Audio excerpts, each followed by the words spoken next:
Wonderful. The brilliant and much-loved comedy duo Laurel and Hardy. And Stan's daughter, Lois, joins us this morning. Nice to see you. Thanks for coming in. I, as a child, always felt incredibly affectionate towards your father, towards Stan Laurel. There was something about him, you know, on the screen that made you just love him. You know, you wanted to sort of... and feel sorry for him. And feel sorry for him. Was he a lovable father? Was he a lovable man? Oh, yes. Was he? Very much so. Good. So no disappointments there, then? I mean, he really was as nice as he appeared. Wonderful father. What does he... I mean, lots of funny men are actually quite serious men underneath, people who are professionally funny. Was he a funny father to have around? Was he witty? Did he make you laugh? Oh, yes, and my school chums as well. Yeah. Fortunately, he didn't feel he had to be funny every minute, like some comedians that we have in America. Yeah. And, there was a lot of serious moments, especially because he did a lot of the writing. Yes, yeah. I think you said that. I mean, his partner, Ollie, used to go down and play golf while your father was hacking away on the scripts and going into the editing room. That's he actually had a right. lot of control, didn't he, over what they did and the way it appeared. Yes, it all evolved from things he would put down, and then that writers would add to it, and sometimes they would change it many, many times. Yeah. Something you can be proud of now, but I think you said that when you were very little, before you sort of became really aware, you were a bit embarrassed about the fact that it was your dad that was always sort of looking a bit dim and scratching his head and crying and all the rest of it. Well, my school chums would say, "Is your father really that stupid?" And I'd say, "No." We've got a little tape here. Now, this is very old. This is your own home movies. Yes. When was this tape? This was on the Hal Roach Ranch lot on location, and they were doing a circus picture. And that's you? That's right. And we went to visit, and it was a bit rainy that day. Yeah. Do you remember that? Oh, yes. You have that as a separate memory, not just on the not No, on the home I was video. old enough to remember that. Playing with the monkeys, mainly. Yeah. Were they good friends? Did Ollie come round to your house a lot? Yes, quite often, mainly holiday times. But, you know, they were so busy when they were working. It was a long day. Yeah. But on weekends, Oliver Hardy would come along with us and on our boat, and because he didn't have a boat. He had a swimming pool, though. Yeah. So then we would go around to his house and use their swimming pool.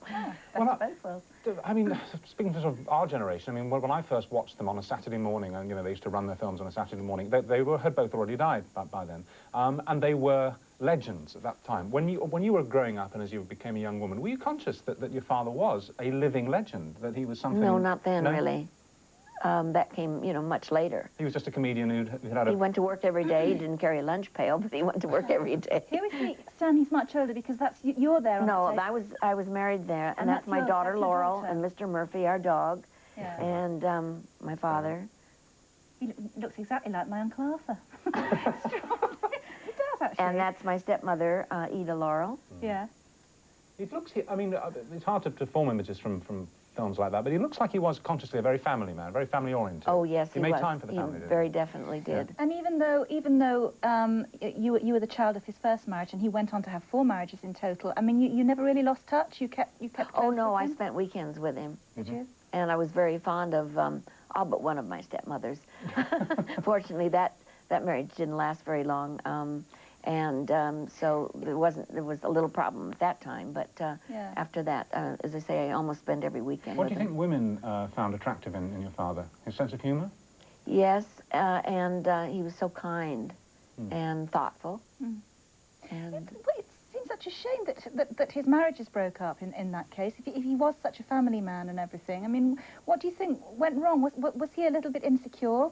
No, I think perhaps maybe the women just got a little tired of the career, maybe. Oh, really? Now, was he a perfectionist? Was he a real workaholic? Yes, definitely. And so they felt they kind of played second fiddle. Yes. To his career. The writers would come over after dinner. And I can remember the terrible stench of cigar smoke coming from the den before I'd go to bed. And they'd work late into the evening. And then, so my mother would just, you know, be busy in writing letters or whatever. So she was on her own a lot. I've got some film of them in later life here. Again, another home video. I don't know who took this. But is it true that you're... I mean, I've read this in the past. This was a young man that shot this by the name of Andy Wade. And unfortunately, when he died, the films were... had fell into someone else's hands. But look at Ollie he'd lost. That was quite just before he died. I see. And unfortunately, those films appeared on the pirating system. And they got no money.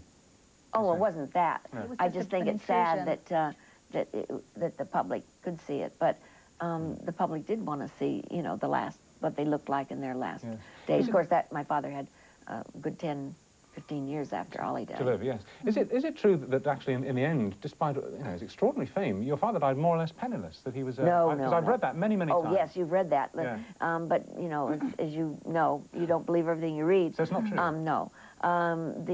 It's been printed and of course been picked up by other books and newspapers and so forth. No. He did have a very good business manager, and so they both had trust funds, and they didn't want for anything. You must have had to put up with endless rumours about. I mean, there was a rumour that Stan and Ollie actually really hated each other. That's right. Wasn't there? I think they got that confused with a couple of other American comedians who didn't get along. Yeah. What, Abbott and Costello? Yes, you said it. I didn't. Right. I asked it. And the other one, of course, is mad rumour. I assume it's a mad rumour that Clint Eastwood was actually your father's illegitimate son. Well, this is very funny because when we were living here in 80 and 81, or when I was here in 81, when we married, we just my husband just ran into Clint Eastwood, and he approached him just a couple of months ago, and he said, do you know how this rumor started? And he said, yes. At the end of some spaghetti westerns in Italy, a newspaper printed a picture of Clint Eastwood and Stan Laurel and said, isn't there a strong resemblance? Because Clint was scratching his head, wasn't then it? That was the picture. And then another, well, I didn't see the picture. Then another paper picked it up and went a little further. And then it ended up as one of the questions in a Trivial Pursuit game here in London, or in England. And it said, you know, who is the son of Stan Laurel? And supposedly that was put in as a copyright thing, so that if anybody wrote a book on questions for Trivia Pursuit, it was so definitely wrong. And so Clint was telling Tony, he said, my mother was horrified, he said. And with that, he said, but I thought it was rather funny. And with that, he scratched his head and the whole room broke up. Oh, wonderful, wonderful. Oh, it's lovely. Good. Well, it's nice to meet you, Lois. You're here, aren't you, for the big Palladium Variety Show, the Royal Variety Show on Monday? Oh, yes, I'm so excited and nervous. Yeah.